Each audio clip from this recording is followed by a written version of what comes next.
School থেকে বোমকে নিয়ে complain করেছি। এখানে কানে দুল পরে ফ্যাশন শো করছো, অন্যের বাচ্চাকে নিয়ে পিএনপিসি করছো।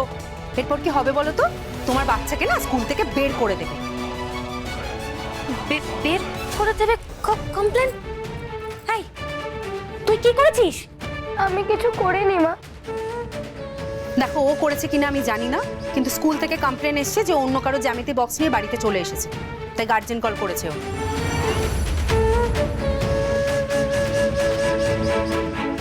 এই তুই চুরি করেছিস? তোকে এই শিক্ষা দিচ্ছি? হ্যাঁ, মো এই শিক্ষা দিচ্ছি? ছোট থেকে চুরি? ছি ছি ছি ছি ছি ছি। বাবা, এরকম করে বলার কি আছে মেজো বৌদি? আমি তো শুনলাম তুমি নাকি বিয়ে বাড়িতে গিয়ে কারোর একটা জিনিস চুরি করেছো, আবার নাকি বলেছো যে কেউ তো দেখতে পাচ্ছে না, তাহলে কিছুই হবে না। আমাকেও তো কেউ দেখেন। এই চুপ, না থাপ্পড় দেবো। চুপ করে থাক, চুপ। দেখো মেজো বৌদি, বুম বড় হচ্ছে ঠিকই, তবে ও কিন্তু ঠিক নেই। এরপর যদি ওকে স্কুল থেকে বের করে দেয় না, তখন কিন্তু সমস্যাটা তোমাদেরই হবে।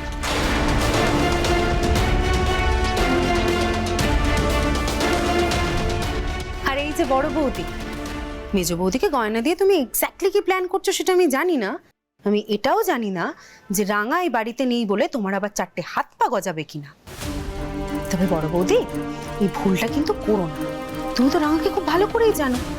রাঙা এই বাড়িতে না থাকলেও তুমি কিন্তু ওর নজরের মধ্যেই আছো। তাই জন্যই বলছি বড় বৌদি, এরকম প্লিজ কিছু করো না। এমনিতেই ওকে সন্তানের থেকে দূরে থাকতে হচ্ছে, মেয়েটার হয়তো বুক ফেটে যাচ্ছে। তাই জন্যই তোমাকে বারবার করে আমি একটাই কথা বলছি বড় বৌদি, রাঙাকে কিন্তু খাটিও না। নতুন করে প্লিজ আর কোনো অশান্তি করো না। ভাইওকে এই বাড়ি থেকে বের করে দেওয়ায় আমরা এমনিতেই প্রচন্ড সমস্যার মধ্যে আছি, তাই প্লিজ হাত জোর করে রিকোয়েস্ট করছি, নতুন করে আর কোনো সমস্যা তৈরি করো না।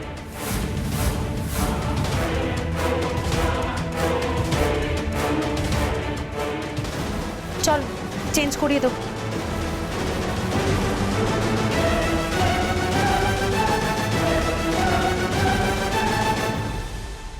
কি সাহস! আরে ময়না, এই অঙ্কুর আর পাঞ্চালি এখনো পর্যন্ত এই বাড়িতে কেন আছে? ওরা দুজন মিলে তো একসঙ্গে কেটারিং এর কাজ করে, তাই না? কাজ করে কি বলছো? কাজ করে বহুত ভালো ইনকাম করে। তা অনেক ভালো ইনকাম যখন করে, কেন এই বাড়িতে এখনো পর্যন্ত ওরা আছে? সত্যি কথা, কাহি কি আছে বলো তো, চলে যেতে পারে তো। আচ্ছা ময়না, এই আর অঙ্কুর আর পাঞ্চালিকে না এই বাড়ি থেকে বের করতে হবে, ঠিক যেভাবে রাঙাকে এই বাড়ি থেকে বের করা হচ্ছে। এই অঙ্কুর আর পাঞ্চালি, এই মেয়ে আর জামাইকে দূর দূর করে এই বাড়ি থেকে তাড়াতে হবে। তাহলে তাহলে মেলা হাত। সেটা হলে তো বহুত ভালো হয়। তবে দিদি ভাই, এটা কিন্তু বহুত ভালো হয়েছে, মানে কি সুন্দর না?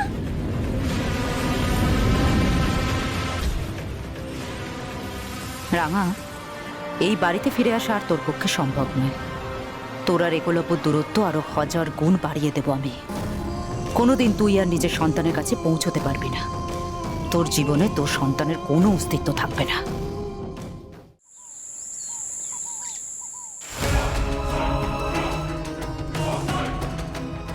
ছবিগুলো ভালো করে দেখুন। এরা সবাই একটা জঙ্গলে ভরা দ্বীপ থেকে আসছে। দ্বীপটার নাম জানি না, তবে এরা সবাই বোটে করে এখানে আসছে এবং বন্দুক, পিস্তল, বোমা নিয়ে ডাকাতি করছে। সোনার দোকান বা ট্রেনে ডাকাতি করছে, তারপর আবার বোটে করে দ্বীপে ফিরে যাচ্ছে। এরা সবাই প্রচণ্ড পাশবিক, প্রচণ্ড হিংস্র। এইটুকুই জানতে পেরেছি এখন অবধি এদের সম্বন্ধে।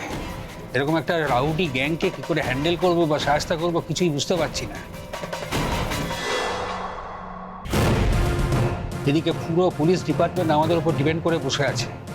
তবে আপনি আবার জয়েন করেছেন, সেটা শুনে ওরা আপনার সঙ্গে এই বিষয়ে আলোচনা করতে চাইছে, কথা বলতে চাইছে।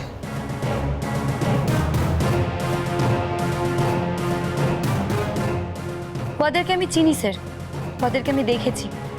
খাবারের সঙ্গে ঘুম পাড়ানোর পাতা বেটে খাইয়ে আমি ওই দ্বীপটা থেকে পালিয়ে এসেছিলাম। ওরা আবার আসছে শহরে ডাকাতি করতে? ইয়েস, এরা আবার শহরে এসে ডাকাতি করছে। তো এরা কিন্তু শুধু ডাকাত নয়, জলদস্যুও বটে। বিভিন্ন যাত্রীবাহী বা পণ্যবাহী জাহাজ বা বোটে উঠে আক্রমণ করছে, তারপর লুটপাট করছে। এমনকি কিছু মানুষও মেরে ফেলেছে এরা। হয়, এটাও আমি শুনেছিলাম। ইয়েস, দে আর অল নটোরিয়াস ক্রিমিনালস।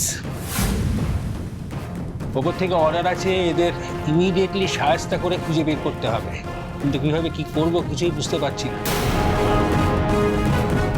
তবে আপনি যেহেতু জঙ্গল ফাইটার হিসেবে আগে কাজ করেছেন, আপনার এরকম রাউডি গ্যাংকে ফেস করার অভিজ্ঞতা আছে, আর সেই কারণেই ওরা আপনাদের ওপরেই এই পুরো কাজের দায়িত্বটা দিয়েছে। ঠিক আছে স্যার, আমাদের ইনফরমারদের বলতে হবে ওয়াদের ব্যাপারে আরো ভালো করে খোঁজ খবরটা নিতে। আমি যতদূর জানি ওরা এক জায়গায় বেশি দিন থাকে না, 4-5 দিন থেকে সেখানে লুটপাট চালিয়ে আবার চলে যায়। পরের বার যখন ওরা আবার ওখানটাতে ঢুকবে তখন যেন আর বেরোতে না পারে। কিন্তু তার জন্য তো একটা প্রপার প্ল্যানিং করতে হবে। আমার কাছে প্ল্যানটা আছে স্যার, শোন।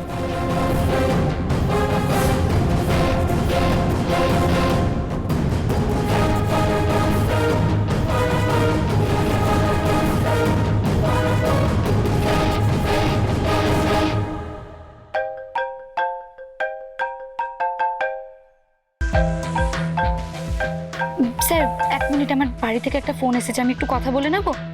হ্যাঁ হ্যাঁ, নিশ্চয়ই, বলুন না। ধন্যবাদ।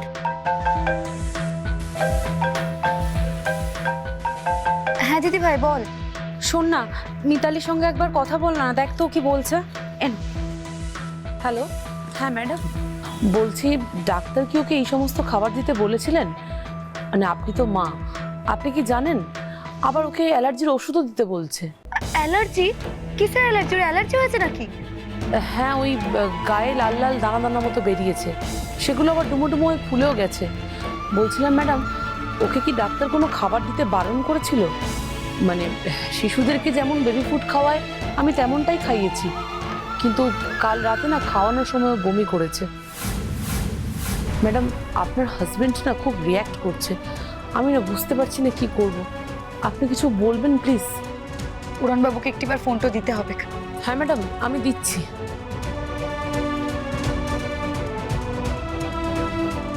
পাঞ্চালি, পাঞ্চালি, পাঞ্চালি, পাঞ্চালি, মনে হচ্ছে এবারে আমাদের উদ্দেশ্যটা সফল হতে চলেছে। কেন কেন কি হয়েছে বলো?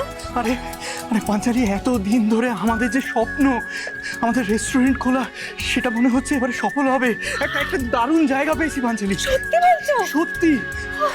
হ্যাঁ, মানে জায়গার ভাড়াটা একটু বেশি, কিন্তু লোকেশনটা দারুণ, বুঝলে, খুব জমজমাটি এলাকা। মনে হচ্ছে ওখানে যদি আমরা খুলতে পারি না রেস্টুরেন্টটা, খুব খুব খুব ভালো হবে। ভালো হবে অঙ্কুর, খুব ভালো হবে। তুমি যে কি একটা ভালো খবর দিয়েছো না। আচ্ছা শোনো, আমি সবকিছু শুনবো, কিন্তু আগে আমি বাচ্চাটাকে দেখে আসি, বুঝলে তো? আচ্ছা ঠিক আছে, ঠিক আছে, তুমি যাও। আমি আসছি।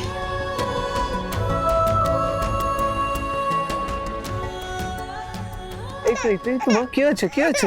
জ্বালা করছে না, খুব কষ্ট হচ্ছে। আমি জানি তো, তো না। আমি ম্যাডামকে ফোন করেছিলাম, আসলে বাচ্চাটার অ্যালার্জি কিভাবে কমাতে হয় সেটা বোধহয় ম্যাডাম জানেন। ম্যাডাম? কোন ম্যাডাম? আপনার ওয়াইফ।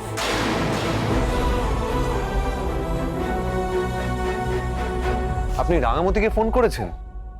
কি আশ্চর্য, আমি তো ওষুধ দিচ্ছিলাম। রাঙামতি ওখানে একটা ইম্পর্টেন্ট কাজ করতে গেছে, এত বড় একটা দায়িত্ব নিয়ে গেছে, আপনি ওকে বারবার ফোন করে ডিস্টার্ব করছেন কেন? না স্যার, আসলে বাচ্চাটার অ্যালার্জি হয়েছে তো, তাই মাসিমা বললেন একবার ফোন করে নিতে, তাই করেছিলাম। ভুল করেছেন আপনি। দিন আমাকে ফোনটা দিন।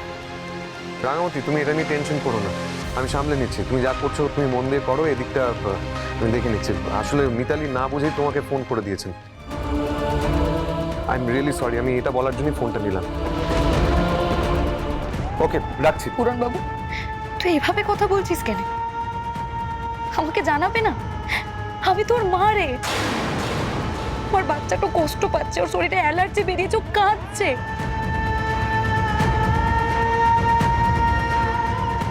আর সেটা ফোন করে আমাকে জানাবে না কেন? জানালে তোর আপত্তিটা আছে? রাঙা